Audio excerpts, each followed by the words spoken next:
Here in the apiary of Stonebridge City Farm, we've got 9 hives here. We started with 2 about 3 years ago, and we've expanded to 9 since.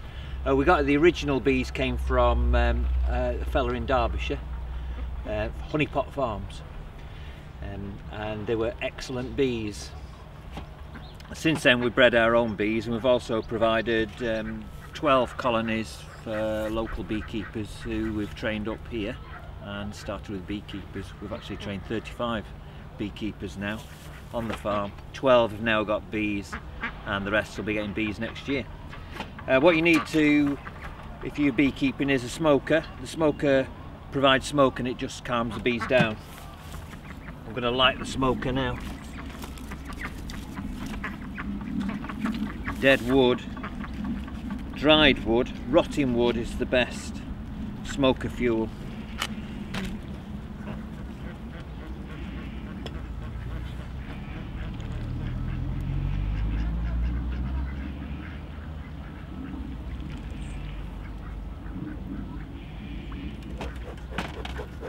I'm stood here without a veil on because these bees are reasonably calm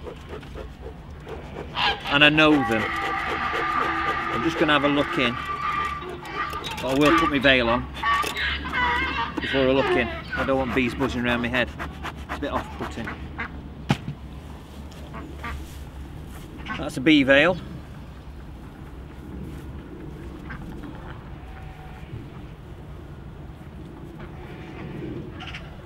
And there is a local manufacturer, well, Lincoln Way, where you can get all your beekeeping supplies from. We're hoping to keep some beekeeping supplies in our shop as well in the future. I also wear some gloves, and really this is just to keep my hands clean. You get some really sticky stuff called propolis, which the bees gather from trees. It's nothing to do with honey, it's like a secretion from trees, and they seal up all the cracks in the hive. You get it all over your fingers. You can make varnish out of propolis.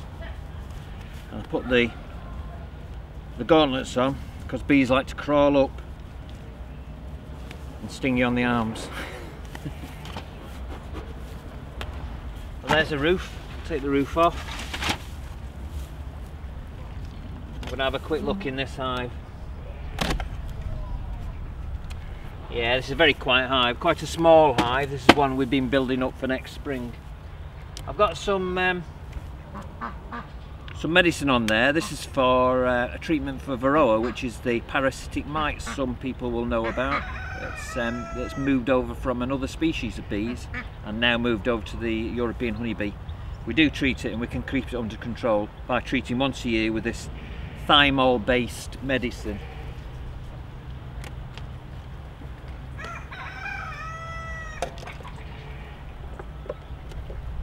This is not a bad area for bees. It's not particularly good for nectar, although the farm itself is quite good and the bees do pollinate all the fruit trees on the farm, which is a good thing.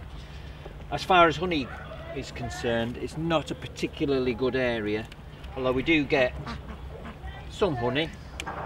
I think we've got about 200 pounds this year. We started with about 8 stocks of bees.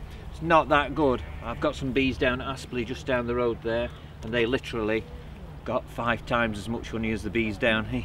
So, I think it's a combination of things.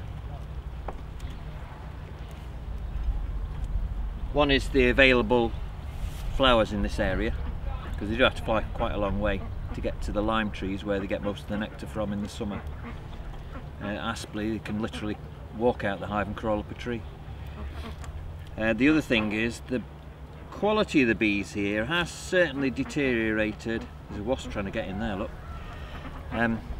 Since we got the original bees from Derbyshire, which were excellent.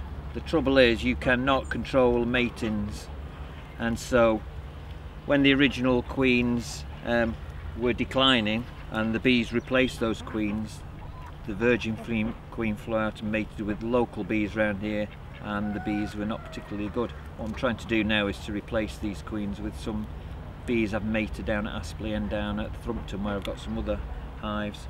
The problem is people bring in bees from all over the place, buy the queens in, and it leads to uncontrolled mating. What we'd like to do on the farm is have this area as a centre really for rearing decent queens, good queens, and disseminating them around this local area based on the local bee.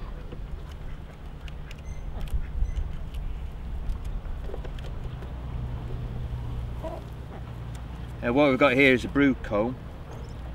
There's some grubs in there. We've also got honey in this bit here, and I can see some pollen here as well, and there are some sealed larvae in there which will probably be emerging as adult bees in the next few days.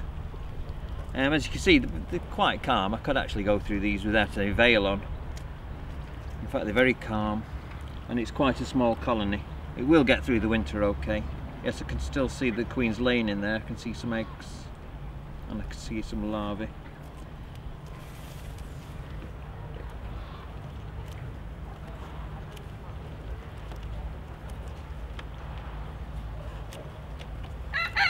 Right, we're filming here in middle of August. I don't really need to go through these bees at this time of the year. I've just got to check that they've got enough food for the winter.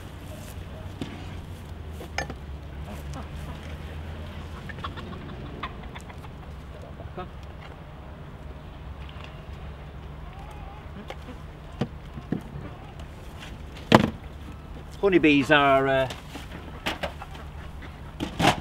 native species of Britain, and they're a native subspecies as well. There is a native race of honeybee which is black, and unfortunately a lot of people have imported bees from elsewhere. Italian bees, Russian bees, German bees, even African bees on occasions, and they'd come from all over the world, bred in Hawaii and New Zealand. They're not really adapted to the British climate.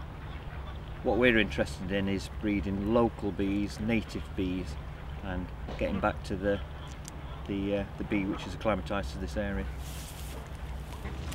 This is a full frame of honey. What bees do, they gather nectar from the flowers, obviously. That's where they get it from. They get two things from flowers, pollen and honey. The honey is a sugary secretion made by the flowers in order to attract the bees to the pollen, so that the flowers become pollinated. The pollen gets on the hairs of the bee, and then the bee flies to another flower, and then she pollinates that flower.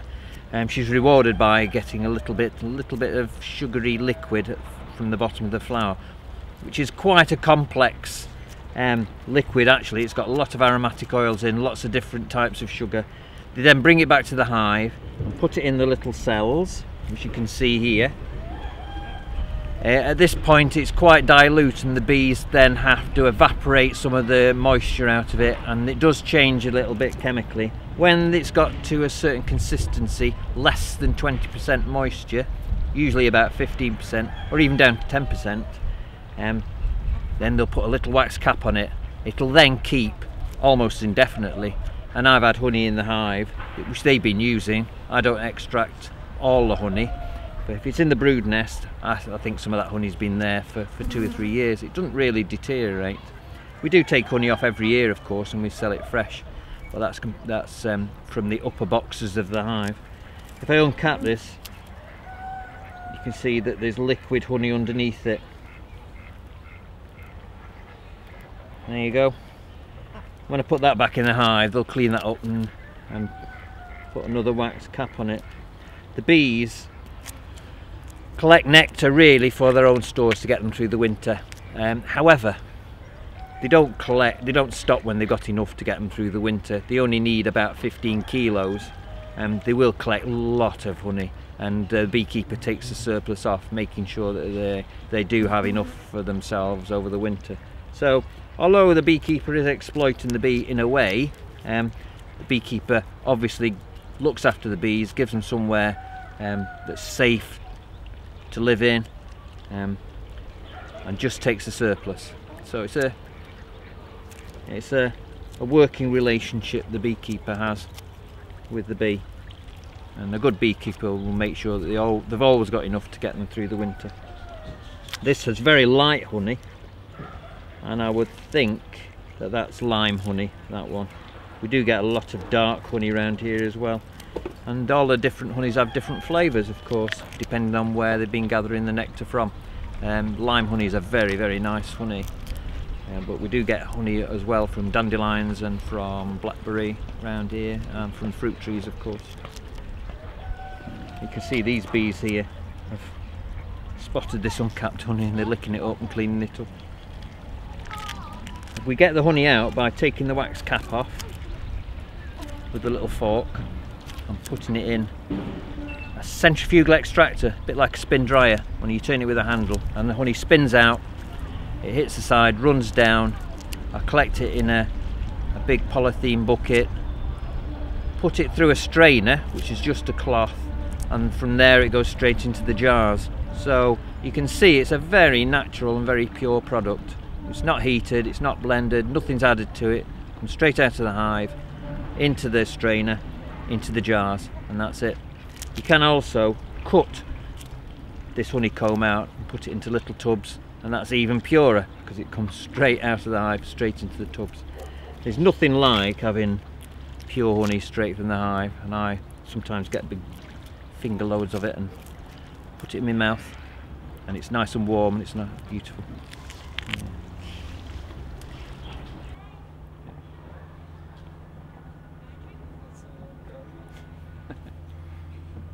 It's making me laugh now. I should go to take them out.